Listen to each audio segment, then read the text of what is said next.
Today I'm going to show you exactly why dodging tennis balls, running through agility ladders, and catching tennis balls while standing on random unstable surfaces is not going to make you a more agile fighter. But first we must define agility. Now agility is a rapid change of velocity in response to a sport-specific stimulus, and that sport-specific stimulus is the most critical component of this definition.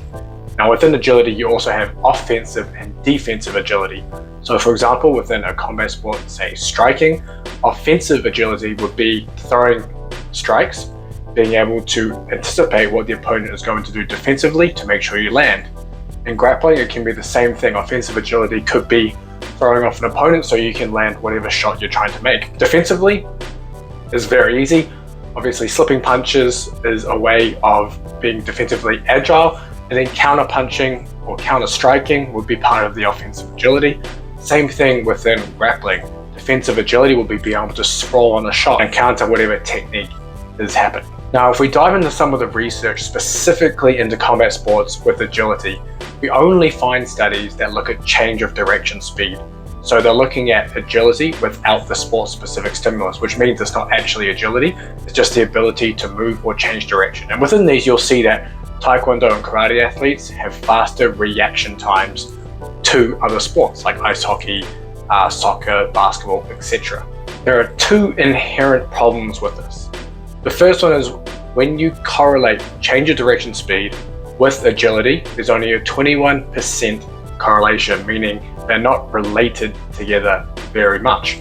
Secondly, when we actually compare higher and lower level skilled athletes within a sport, we see change of direction speed is similar between the two groups, or sometimes the sub-elite athletes might even be faster. But when you add in the sport-specific stimulus where they have to react to something that's happening within their sport, we see that the elite level athletes always perform better. This is an important distinction because if there is a difference between an elite and a sub-elite athlete within a certain physical quality or attribute, that typically means that that specific physical quality or attribute is a success factor within that sport.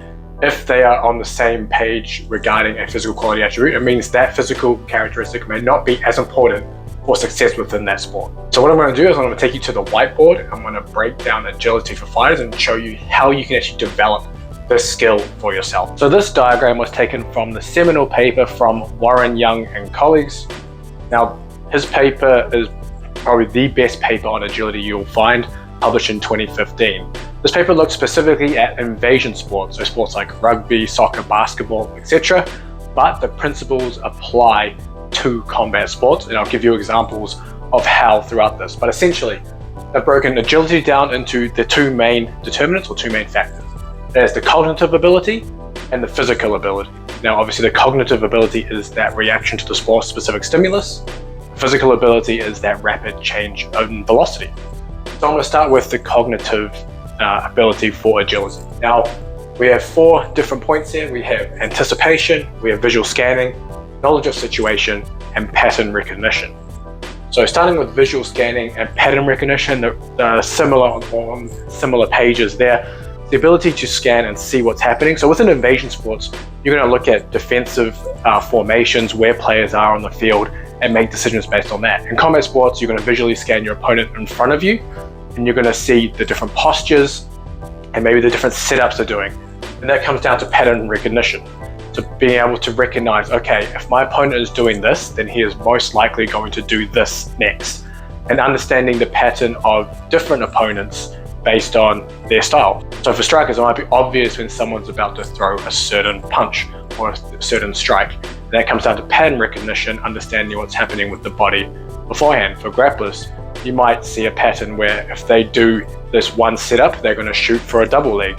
And these are the things that you pick up from training. In MMA, any of these combined, it might be when they throw this certain punch, they're going to change levels and shoot for a takedown. That comes down to the visual scanning and pattern recognition. But it also comes down to the idea of the knowledge of situation. The knowledge of situation is understanding that potentially at this certain time in the round, this certain part of the fight, and this certain area of the cage or the ring, this is what my opponent is likely to do based on what I have visually seen and what all the patterns that I recognize from this opponent or from previous opponents that typically happens within the sport. So for example, you might know if someone's pouring on your head in jiu-jitsu, they might be looking for a reaction for you to stand back up to shoot. These things come down to the knowledge of that situation, and you might look to avoid that. Obviously, there's various different patterns and things that will come out of the different combat sports. And then finally, you have anticipation. This is kind of how it brings all of it together.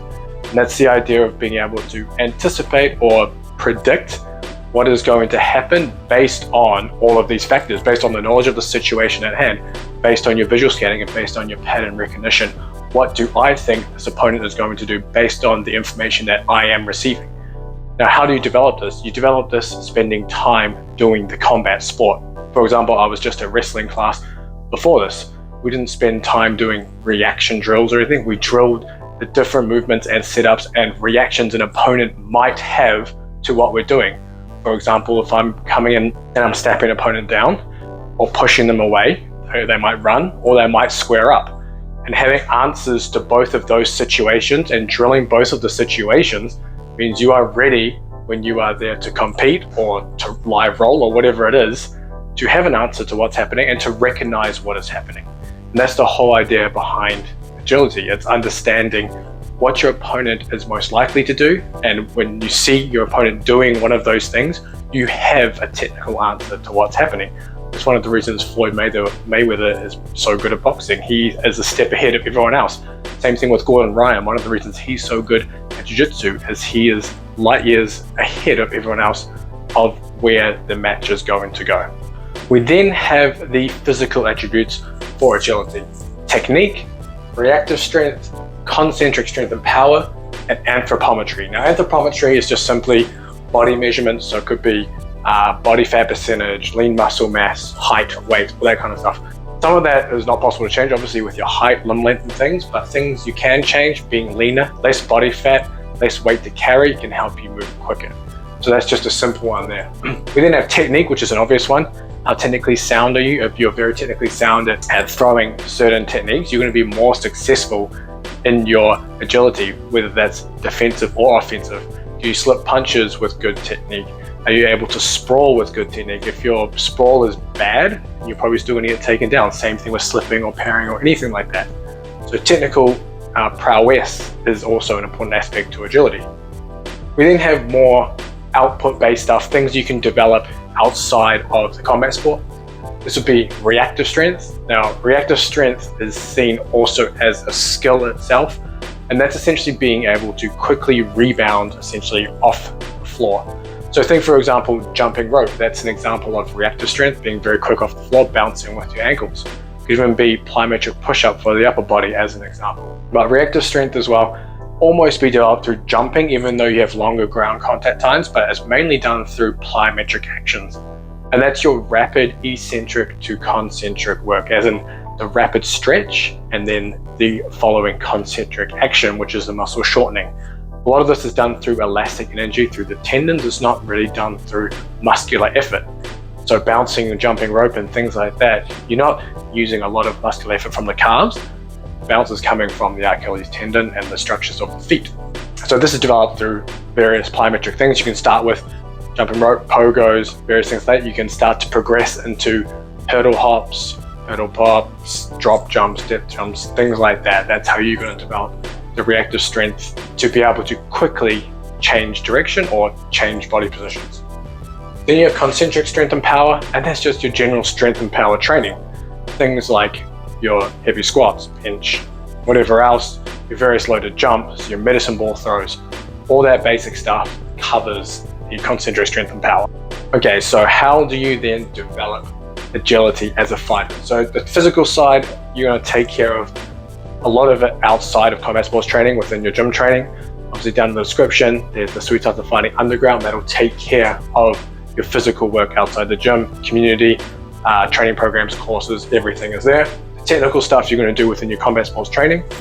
But the real underpinning quality is this cognitive side, and that's just spent time doing various sparring drills. Now, it doesn't mean sparring hard all the time. Flow sparring, flow wrestling, flow rolling, positional work, all that kind of stuff is going to develop this. The more you can do that, the faster you will progress. So instead of doing just drills all the time or predetermined combinations, you need to see someone in front of you doing things so you can react.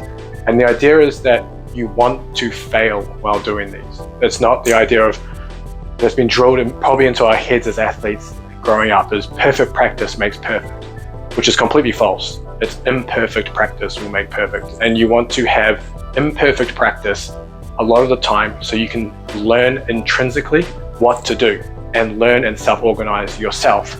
For example, I don't want to come into training and I hate jiu-jitsu and all I do is stick to what I know. I want to wrestle and I want to stay on top.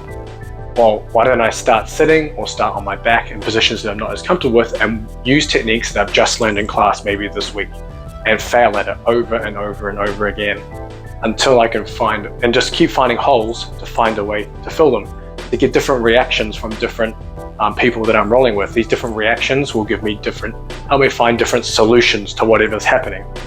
These are the things that you need to do to become a more agile fighter. Same thing in striking. You need to be able to see a lot in front of you. Obviously, you don't want to take damage doing this stuff, but if you're able to find someone who you can flow spar with, 50% kind of thing, and you can see different scenarios, situations in front of you over and over and over again, that's how you're going to be the most prepared.